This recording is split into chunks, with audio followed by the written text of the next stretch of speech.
¿Es más importante el amor en su esencia humana o la espiritualidad o la religión? ¿Cuál de las tres es más importante para ustedes en ese desarrollo, en ese devenir del ser humano a lo largo de la vida, en ese enfrentar los retos, las circunstancias y la tarea diaria del ser humano?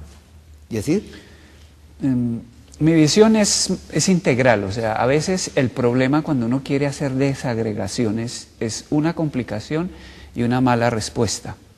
Yo considero que tenemos la facilidad de conseguir ese proceso. Por ejemplo, quisiera ligar esa pregunta con el aporte que hace Julio, muy interesante, y en el que probablemente en tu consulta has tenido que ver gente, los mareros.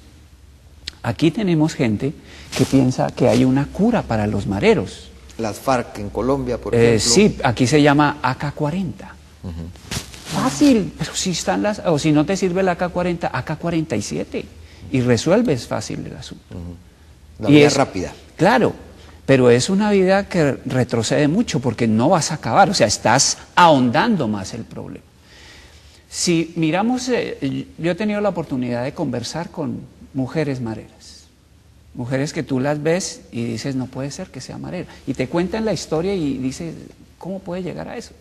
Chicas de 16, 17 años. Y entonces uno dice, bueno, ¿por qué se presentó eso? Y entonces ahí te vas un poco para atrás, una especie de regresión, en lo cual tú eres experto, la regresión. Y dices, bueno, ¿qué está pasando aquí? ¿Por qué la gente se cita en el palacio? Hace un año nos citábamos, creo que en el obelisco, y eso dura 3 días.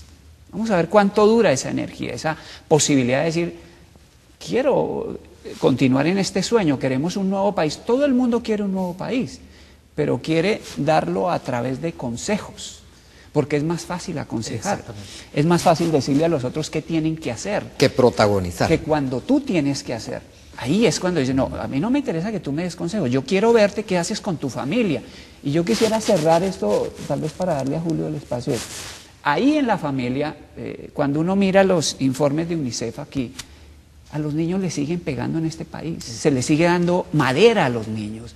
Hay padres que se voltean sus anillos de grado y le están pegando a los niños en su cabeza.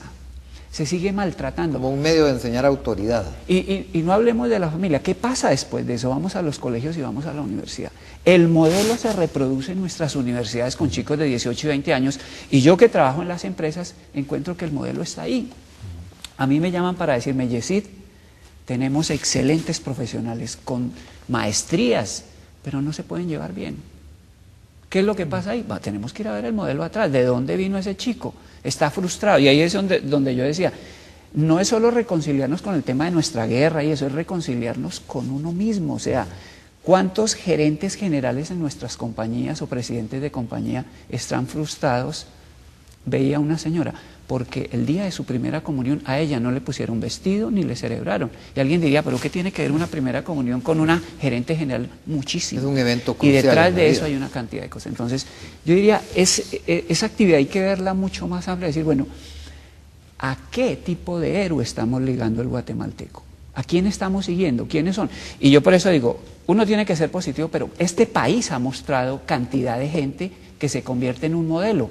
Estoy pensando en Arjona, estoy pensando en Estudio C, estoy pensando en Casa Santo Domingo, estoy pensando en Saúl Méndez. O sea, este país tiene, estoy pensando en María, la chica esta que ahí. O sea, uno dice, no, es que este país no ha dado nada, ¿no?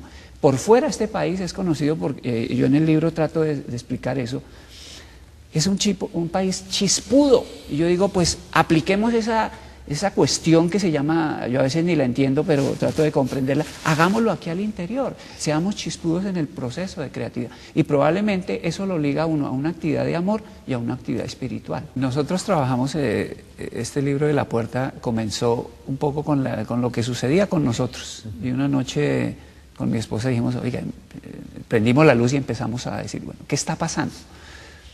Y entonces hablamos de la crisis financiera desde el punto de vista de la oportunidad, porque en este momento hay una cantidad de multinacionales que están cerrando negocios, pero hay alguien que una vez se sale, ese sitio lo ocupa otro. Eso sí, es una ley, es una ley. Con X calidad, pero sí, lo ocupa otro inmediatamente. Bueno, aquí mi planteamiento aquí sería la sociedad guatemalteca.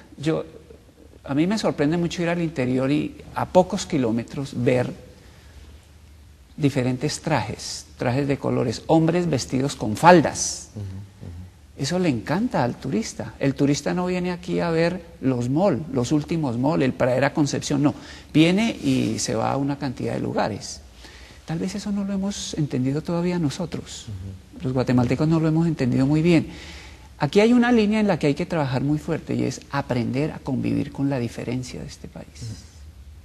Mira, les voy a compartir algo que pasa en mi casa y me parece que son los hechos más claros.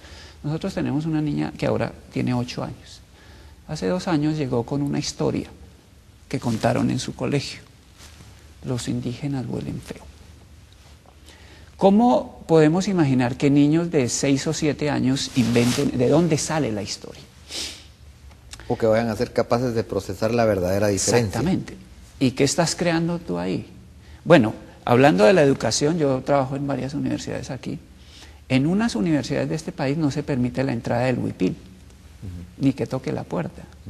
En otras sí se permite, pero tengo casos que donde el huipil está dentro del aula, hay maestros que todavía tenemos complejos y reprimimos el huipil. ¿Cómo crees tú que a nivel de maestro, de profesor, de licenciado, de esta persona que está encargada de compartir el conocimiento, se pueden generar ese tipo de cosas?